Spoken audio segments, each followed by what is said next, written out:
Hello po sa inyong lahat, and right now nga po ay andito tayo sa may Baseco.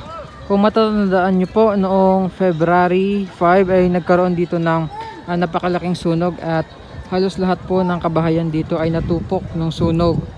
So simula nga nun nagkaroon ng initiative yung Manila City Government para ayusin yung parting ito na nasunog, and kasalukuyan tayo ngayon. Kasama natin si Engineer Saing, tapos andito rin po yung surveyor ng Manila City Hall na magkakandak po sila ngayon ng survey para po dito sa nasunog na parting ito ng Baseco.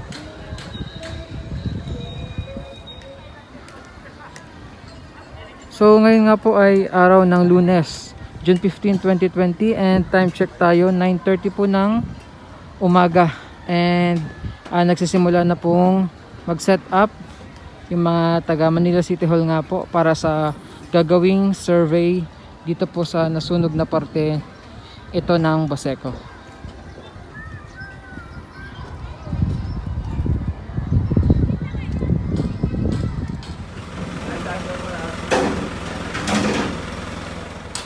Ayan, bale, ipapakita ko sa inyo, iikot ko po itong camera, ipakikita ko sa inyo yung itsura nitong paikot po na nasunog dito po sa may Baseco.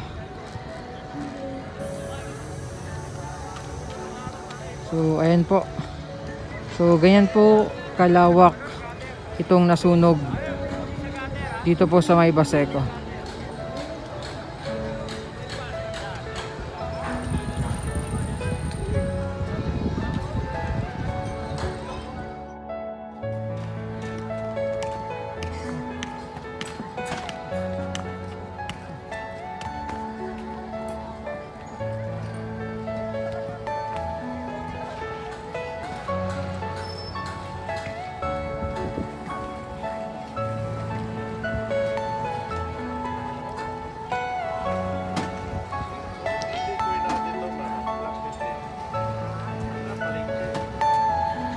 Bali, itong nasunog pa lang ito ay halos katabing-katabi lang po nitong Benigno Aquino Elementary School. So ayan po yung eskwelahan ng Benigno Aquino Elementary School. Tapos ito naman po yung part na nasunog dito po sa may Baseco.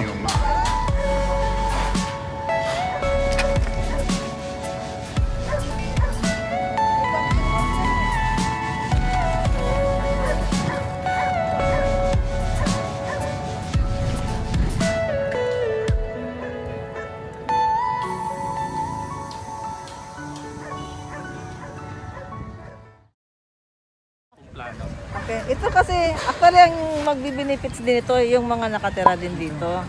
So ang gagawin po natin ngayon, pinasurvey po natin para iso-subdivide po natin per slot na magkakaroon sila ng tamang sukat, pare-parehas, 4 meters by 5 meters. Tapos pag nagpagawa sila ng bahay, bawal po sila mag-extend ng hanggang third floor. Kailangan hanggang 2 story lang.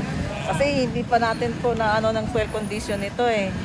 So lahat po sila na nito, mga beneficiary ay yung mga nakatira doon sa temporary sa may main road. Ililipat natin sila dito pag nasukat na natin. So yung nasunugan po dati, ma'am, sila din po yung lilipat dito, yung dati nakatira dito mismo sa area na to? Yes, yung mga rehistrado na nakatira dito. Kasi may mga renter din dito eh. Hindi naman porke taga rito sila yung may-ari ng mga bahay. Hindi rin sila nakarehistro. So wala. Yung mga beneficiary natin ay mga talagang residente lang dito na naka-registered talaga. Okay. Mga ilan po kaya, ma'am, yung mga dito, ma'am, yung mga residente, may bilang ba tayo? Mga ilan po kaya yung mga lilipat, yung mga nasunugan? Nasa 3,000 plus daw eh. 3,000 plus. Tapos sa maganda pa nito, kakaroon pa yun ng extension ng eskwelahan. Itong lugar na to gagawin natin tong extension ng eskwelahan. Okay. Okay, so residential at the same time po may bagong extension yung School. And kailan po kayo matatapos ito, ma'am? Mga may ba tayo, mga time? Wala pong time frame si Yormi at saka sa barangay. Basta pagkatapos na po na magkaroon na po ng mga slot, may na-subdivide na, lipat na sila dito. Ayun. So yung mga listahan na yan, nasa barangay lang. Wala kaming hawak, sila lang po ang nakakaalam. Okay. And then yung papagawa ng bahay sa kanila po, O, kanya-kanya. Kanya-kanya na yan. Kanya-kanya na sila. Kanya-kanya na yung ano. Oo. Yung, Saka bawat pagitan ng slot, mayroon din silang ali, yung iskilita. So hindi pwedeng siksikan.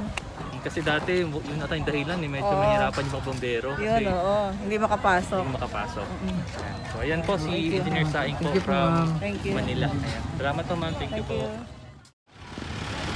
Ayun nga, base sa nakausap natin si Engineer Saing na ang mag-benefit din dito ay yung mga nakatira na mga rehistrado po dito sa may Baseco. Tapos isa pa sa magiging maganda dito yung eskwelahang yan, yung Benigno Aquino Elementary School ay ma-extend yan dito.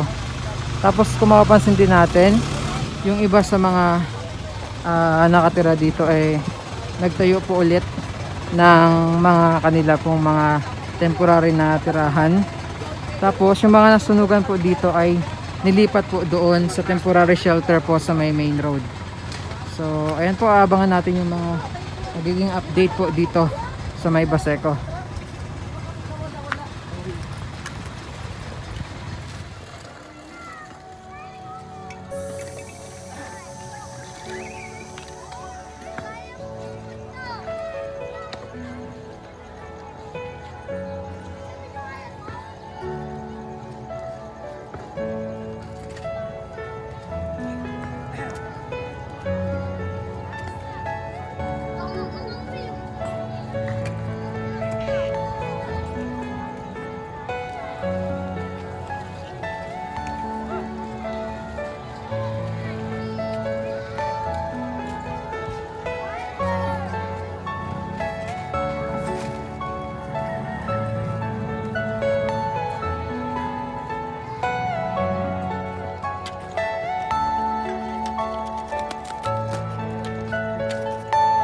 Are you all my personal dreams?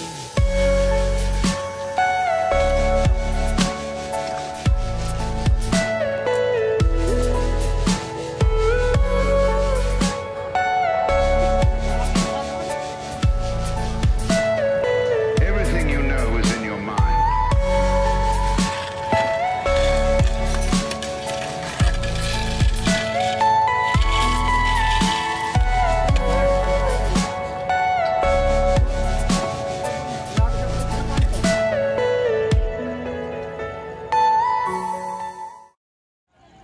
So ayan po yung isang bahay dito na nakatirik pa po. Pinagsabihan po sila ng barangay na kailangan na po nilang umalis dahil gigibain nga po.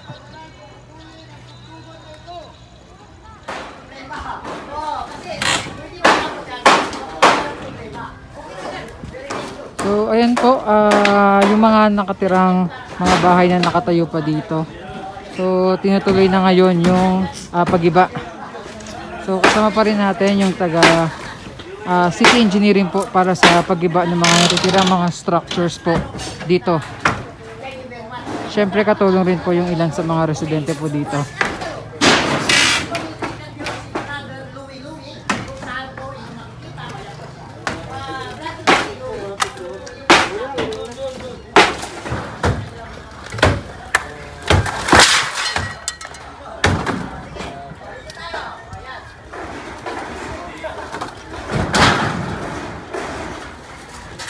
So meron po dun sa may likuran dalawang palapag po na bahay na gigibain. Tapos ayan po. Tapos meron din po dun sa may bandang gitna kanina.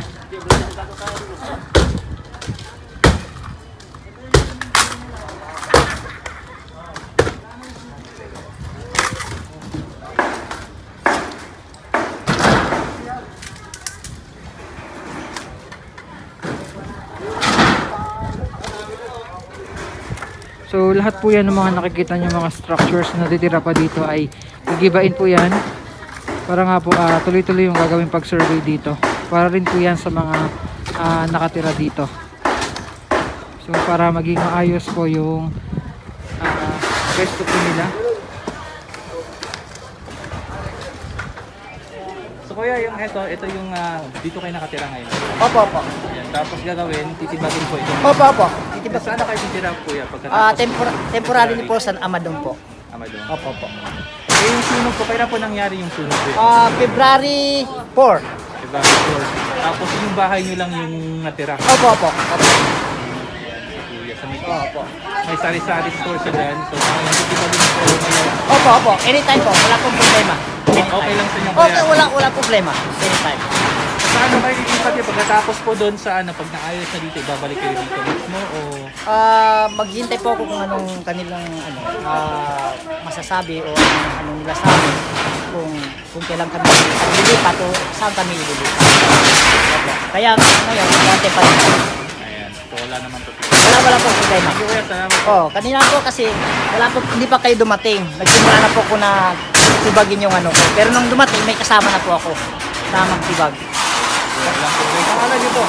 Si Mohamed po. Mohamed Ambulinog Suarez. Kaya, Okay, salamat. so, ayan po yung bahay ni Kuya. So, dalawang palapag po siya. So, ayan na po yung bahay kanina ni Kuya na nakausap natin. Gawin na po yung pagigiba ng bahay niya. So, yan po yung isa sa mga natirang bahay dito. Matapos nga po yung sunog na nangyari dito po sa May Baseco noong February 4. Ayan po, kung makikita nyo sa paligid talagang halos siya lang po yung natirang bahay dito.